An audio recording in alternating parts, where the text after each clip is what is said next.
What's going on, guys? Have you ever been like me, whether it was the first day I ever went ice fishing to now? What sonar unit is best for me? Especially now with all the choices that you have, you just can't decide. You're always on the internet looking to see who's done what with what and which one is better than the other. Whether it be LCD, traditional flashers, or even your fish finder units that you have on your boat. You can use so much. Well, today we're going to talk about which one may be best for you. In layman's terms, of course. So stay tuned, sit back, and relax with this exciting episode of, well, that shitty YouTube channel, Bass Kickers Outdoors, I guess.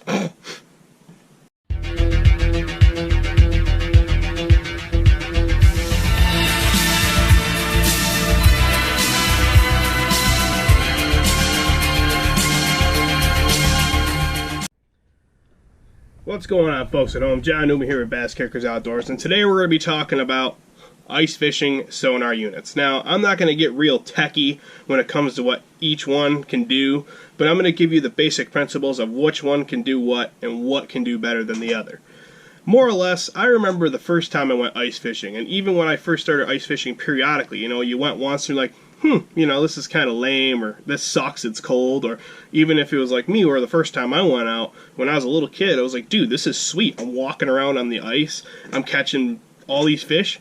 I mean, I went with my great-grandfather my first time ice fishing. I'm sure a lot of you either went with your grandfathers or your fathers, brothers, sisters, cousins, whatever. But I remember when I never even used one of these. I didn't even know what they were. Hell, even my grandfather didn't even use one of these, and he was just sitting there with a slab stick just pulling up jumbo perch.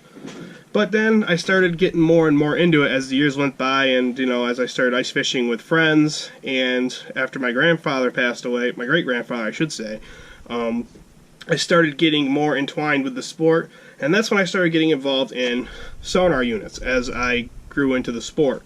Now, mind you, I've seen a lot of different ones, a lot of different brands. There's Vexilar, which is considered the grandfather of all sonar units for ice fishing, Marcum, Humminbird, and then there's some stuff by Garmin and Lowrance too. There's a lot of different units that you can use, and some people have even started using their units like this that they have on their boat. And companies like Humminbird are actually coming out with specialized units that are specifically for ice fishing, but you can also use them on your boat. I mean, there's so much crap that you can use on this guys, that it's ridiculous. But each unit is different in a lot of ways, but they're also the same in a lot of ways, and we're going to go over that today. But I'm going to go to first-person view so that you can actually see what each unit does. Now, mind you, for you guys out there that already may own these or know how to use them, more or less, just kind of, if you want to watch, follow along. If not, whatever. This is mainly for guys that are just getting into it, that want to know what kind of unit they should buy, or maybe you haven't even owned like a unit like the Lx7 and may want to see what it does. There's other videos out there, but this is more like for dummies, I guess you could say. I'm going to keep in mind that this I actually don't use for ice fishing. I have a friend that has the same unit that uses this for ice fishing, but this is actually for one of my boats. And I can't really show what it does. You can go on YouTube, I'm sure, on here and look around and see what they do, but more or less it's just your basic fish finder with side imaging, 360 view, and GPS and all that. This actually right here, the Lx7, could do a lot of what this one does, minus the GPS portion, of course, but we'll get into that. Well, let's get into this first person view so I can show you what y'all are missing out on when it comes to each of these units. Alright guys, so we're going to start out with the traditional style flasher. This is the Marcum Lx3 TCI, or what is known now today as the Marcum M3 unit. It's basically a traditional dial style flasher. This one in particular has a couple of features, but as you obviously go up in models, they have a lot more features, and pretty much the more you spend, the more features you're going to get. Now, Vexilar has something similar to this. I believe probably the FL8. I mean, I'm not really a Vexilar guy, but I'm sure the FL8 can probably do the same as this, or maybe even the FL18. If you're Vexilar guys, correct me in the comments. Like I said, I've never really played with Vexilars. I've only seen my friends use them. I've mostly been a Marcum guy. But let's get started with this one. You have your gain switch, which basically turns up the power. Say, like if you're fishing in deeper water, you're going to want to turn it up just a hair of what you would. Generally with shallow water, I like to keep it between 2 and 3. But like I said, it's a matter of preference. You got your range switch right here, which basically you turn it up to 20. It ranges between 0 and 20 foot, 0, 40, 0, 50, 60, 70, 160. Basically, it depends on the column of water that you're fishing, how deep it is.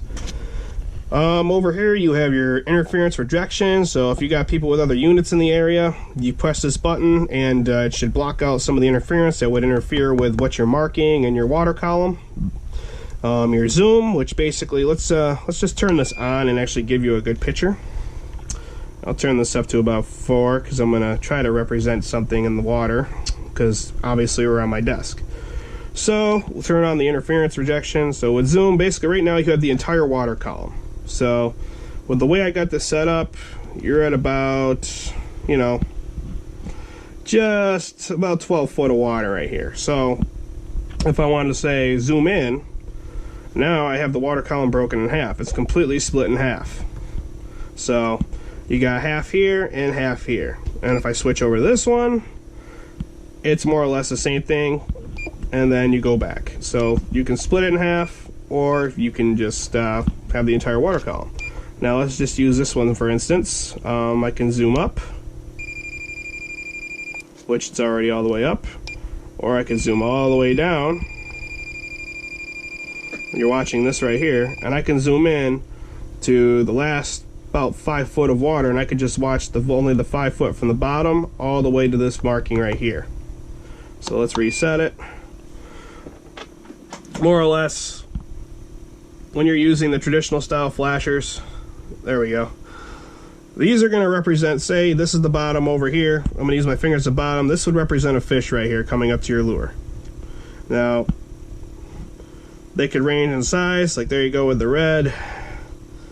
And you're just going to basically watch these bad boys come up to your lure. It's all a matter of just basically watching. Like I said, layman's terms, for dummies. You're just watching for marks to come up to your lure. You're going to see your lure dancing right here, and then you're going to watch this sumbitch come all the way up. And then hopefully you get a smash and you get yourself up a nice walleye, a perch, or whatever it is you're fishing for. As far as it goes here, you have your control arm right here, which I personally don't like Marcum's arms because, well, if you see real here, it broke on me once and I just drilled a hole in it and screwed it back in there. This is your 20-degree transducer, and obviously, you know, you can stretch it to how thick the ice is. You got 5 inches of ice, you can stretch it down to 6 inches because you don't want this thing really touching the bottom of the ice column. You want to have it hanging just enough there. And they generally give you about 8 foot of line. Overall, from what I can tell you about this unit, it's basic, simple to operate, and it'll catch you fish. Inexpensive. When I bought this, it was like $325. I think the M3s are like $350 now. It's amazing how much these things have gone up in price. But other than that, that's basically it for your traditional style flasher. Let's move on to the next one. Alright, let me fire this bad boy up. Oh, I should probably take the snow shield off, eliminate some of the glare. Now we're moving on to LCD versions. This is the Marcum Lx7 Pro 4 Life Pack. Pro 4 Life Pack meaning that this is equipped with a Marcum Pro 4 Life lithium battery. Obviously, we all know lithium batteries have changed the game as far as battery life. Definitely want to get you something with a lithium battery in it, or replace your current battery with a lithium battery. You will not be disappointed. But let's get in depth of this thing in layman's terms, per se. This thing, you're looking at it right now and you're just like, okay. I mean, there's a lot of guys out there that use this unit, and we all can agree it took us a second to grasp on what this thing could do and how to use it properly and get used to it versus your traditional flasher. Or some people that are really techie just jumped on this thing and knew how to get into it in depth immediately. But let's just get down to the nitty-gritty with this thing. This is the way I have mine set up right now. This is how I run it every day. I have my traditional flasher here on the right, and then I have my sonar graph on the left. Now, before we really get into depth with this thing, I'm just going to show you a really cool feature that I like to play with. And that is the simulator. This will definitely show you. Now, you can use a simulator with ice fishing and open water, but like I said, this will definitely show you what this thing can do. Alright, so this is your graph, obviously, right here. Up here you see the line, that's your jig going to the bottom. Now you look over here, like a traditional flasher. your jig is going to the bottom. But what's also cool is these things have what I like to call the idiot meter for your depth. It tells you straight up how deep water that you're in, where in this simulator it's clearly 24 feet. Now let's just take a quick look and watch this bad boy. Alright, your jig is at the bottom now. Now in the simulator he's going to start jigging it like you would out on the ice. Clearly you can see it, there's something moving on the bottom on your traditional flasher and your sonar graph. Fish is starting to lift off the bottom, bang and bang. Now he's gonna start moving his jig. Like, they kind of put this in slow, like more of a slow-mo type deal, so you could grasp on what this thing is capable of, which I kind of like that. I mean, it just gives you a generalization. Now you can see, obviously, the fish is really wanting it. He's coming right up off the bottom. Jig bouncing up and down. And then you can see over here, he's still dancing around with it like on the traditional flasher. And bam, hook the fish. You can see him pulling that bad boy up on both sides, graph and flasher.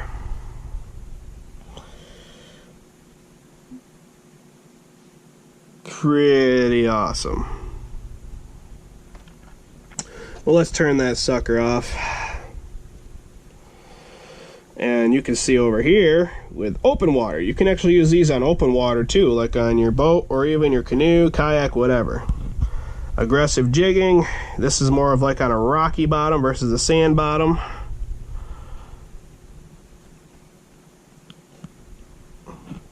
Pretty cool.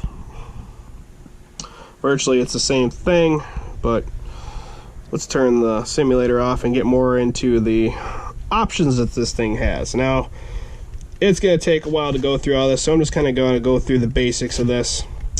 Now, you can have more options than just the traditional flasher and the graph. You can make the whole screen a flasher, you can make the whole screen your sonar graph, or hit the zoom features, and then you can have your vertical zoom on this side. Kind of like how guys are using those Marcum Lx7 and I don't remember what they're called. I'm sure you all know what I'm talking about. It's just a vertical zoom unit.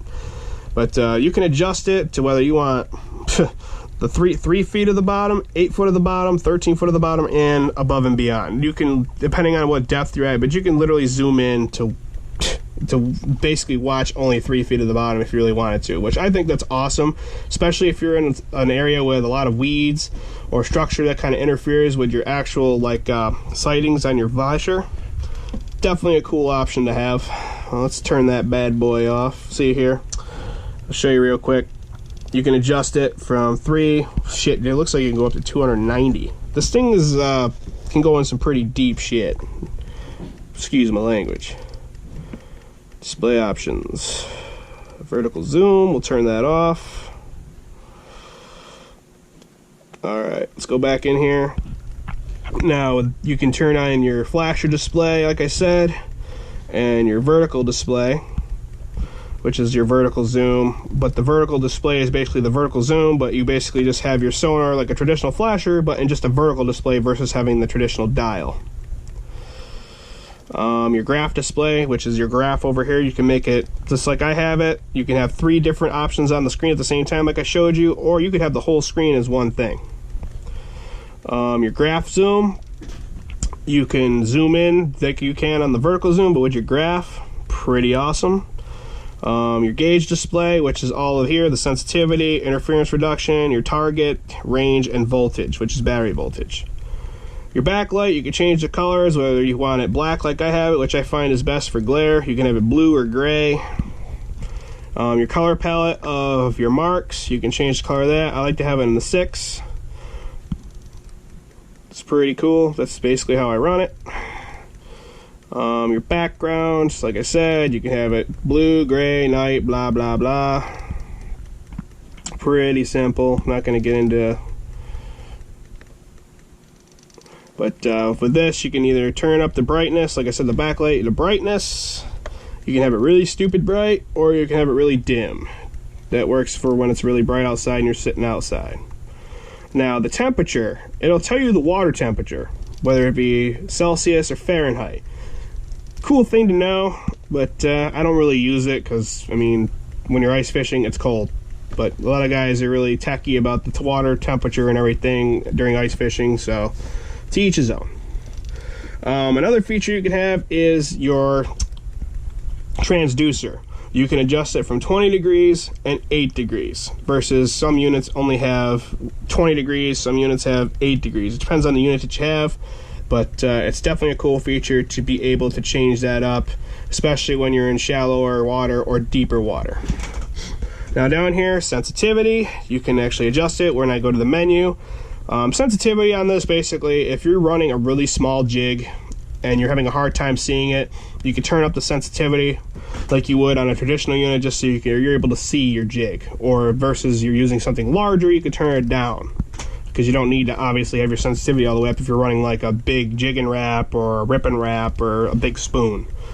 Interference reduction, you can turn that all the way up to 12. Basically, interference reduction, for those that don't know, is if there's people in the area with sonars, or you're fishing in a hut or shanty with people with multiple units, can tend to screw up your unit a little bit, so having that option is awesome. Your target, let's go to target range. Let's go to the target. Bam. Basically with your target, actually I don't even have to show you, I can just explain it. Your target basically is the size of your jig. So like I say you're throwing something really small and you want to kind of enlarge it a little bit so it's the same size as, say, like a jigging wrap on here, you can do that. Or if you just want to keep it at the size setting that it has, to each his own. It's more or less just adjusting the size of your jig that's being presented on your pallet here. Now range. Your range is different. You can go from auto, manual, dynamic, and manual dynamic. Now auto, it's basically just clinging onto the bottom like a traditional flasher. Manual, more or less, you can adjust it to whatever range you want. It doesn't have a fixed setting like the auto does. The auto, like I said, it just sticks to the bottom. That's it, traditional, bam. Where manual, you can adjust it however you want. Then you get into dynamic. Now let me get into the range here. But first, I could probably show you better with this. Let me turn the simulator on. Come on, there we go. All right, let me just let this get all get up to where it needs to be. All right, so take a good look at it right now. You see it as auto right now. Let me go to range. Manual. It's going to be the same because I haven't really changed any of the settings on that one. I've just been using that lately. But dynamic. Now see the difference in the water column? It uses the full screen. So now saying at 24 feet, it just changes the dial. Like if you look at your Vexilars and your Marcums, the basic ones, there's just a sticker on it and it's fixed. You kind of have to do it yourself. Where this, it changes up and it tells you the exact depth, and it uses the entire water column in a much larger picture. You notice the difference. Alright, and then manual dynamic is basically where you have this right here, what you see before you, just the basic dynamic. However, you can adjust it however you please here in the manual dynamic section of what you want it for range. So you can adjust the range while having this same palette here for your dynamic screen. Pretty awesome. That's one thing I like about this thing the most, is that you can do so much with it. You have literally the option to fish in a lot of different ways with this unit just by the settings alone that it has. I mean, it seems like a lot, guys. It seems like it's pretty ridiculous and a lot to grasp onto, but once you get used to it and figure this whole thing out, the sky's the limit. It's great. Now, actually, before we get done with this one, let me show you something. Like, you know, I remember how I showed you the transducer on the Lx3, M3? Well, this is your dual transducer, your 8 degree and 20 degree. Thing's pretty massive. It's a pretty huge freaking transducer. Comes with 8-foot leader, obviously, of cord. And see, this is what the this is what the freaking arm is supposed to look like. Remember I showed you on the Lx3 M3 that I broke it and I had to screw a hole right here and remount it right there. These arms are pretty cheap and flimsy. That's one of the biggest complaints I have about Marcum. Vexilar, you know, I haven't heard too many people complain about it, especially when they have the float, but I kind of like the arm idea. I just wish they would make it a lot better and not such a cheap piece of crap. But okay, let's move on to the next item. Okay, finally we have your traditional marine style sonar and fish finder unit. Unfortunately, I am unable to give you a presentation with it in working order because this is actually off my boat, so the transducer, all that stuff is on the boat, and the boat is currently put up for the winter because it's winter. So I'm going to give you the best dumbed down analogy of this I possibly can, but of course there's other videos on YouTube that you can look at with this thing in working order. But let's get down to it. Initially, I was going to buy all the stuff to convert this into an ice fishing unit, because now that Humminbird has been selling these in pro packs with the Helix 5 and Helix 7 for ice fishing, well, it's became appealing to a lot of us that already own these. So I looked up on eBay and Amazon on how much it was going to cost and how if I could do it or not. And they did. They had the Pro Pack with the soft pack that you can mount this on, the transducer, the battery, you know, all the whole 9 yards. But it was going to cost like $300.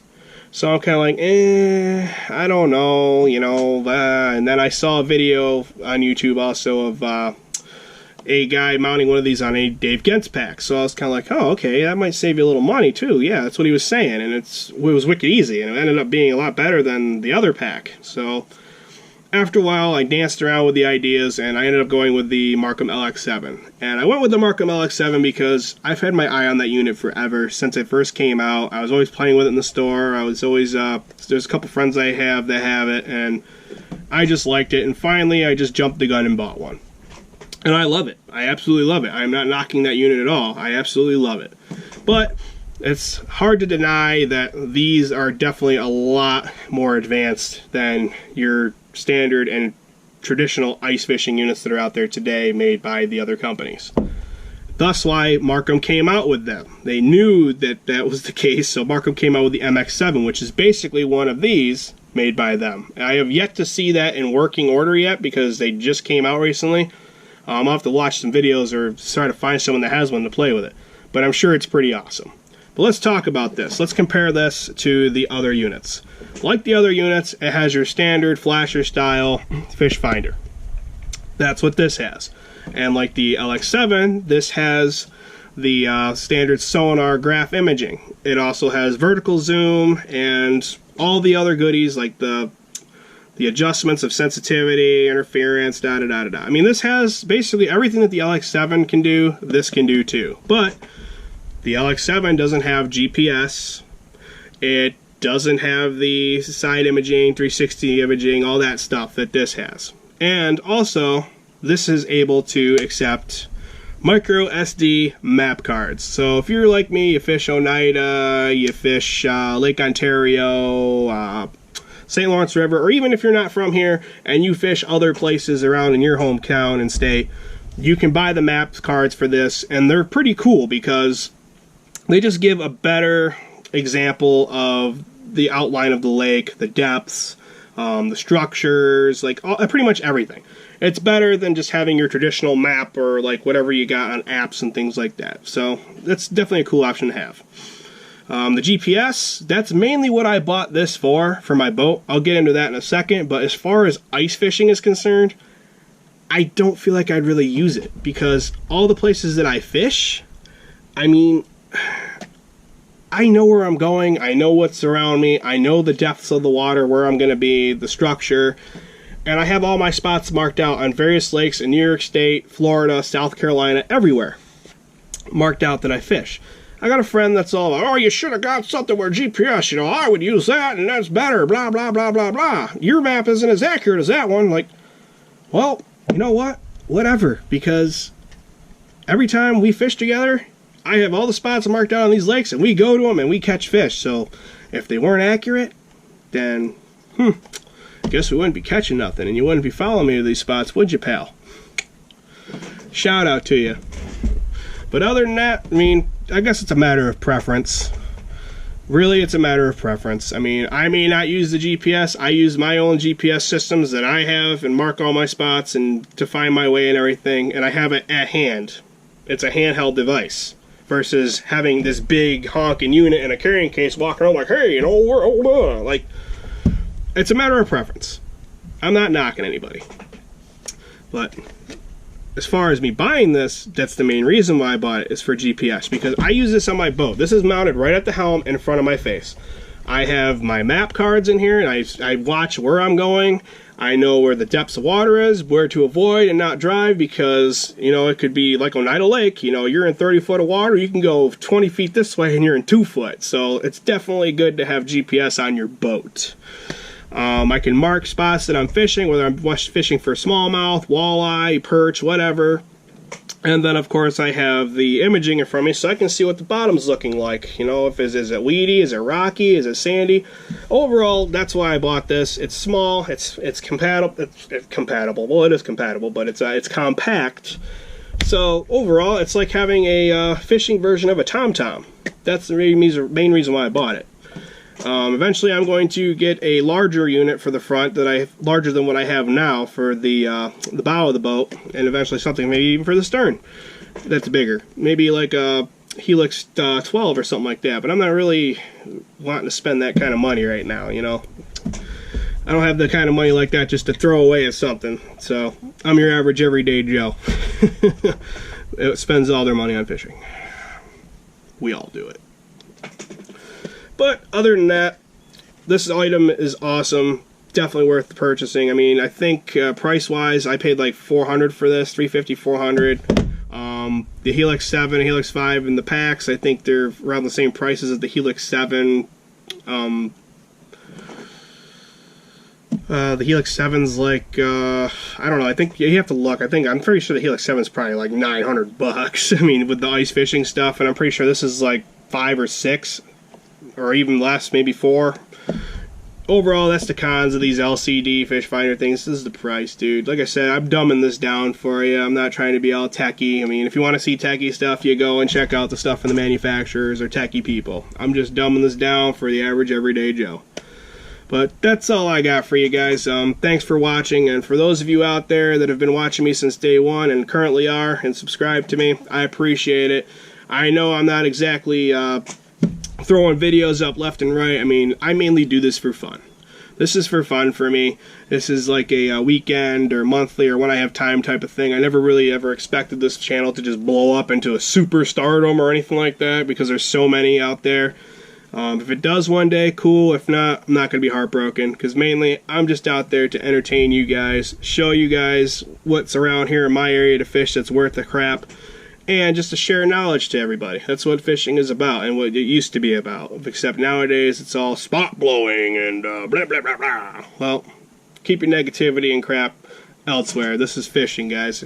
And if it's a spot where I don't want to blow it up, like my last video, I'll keep it a secret.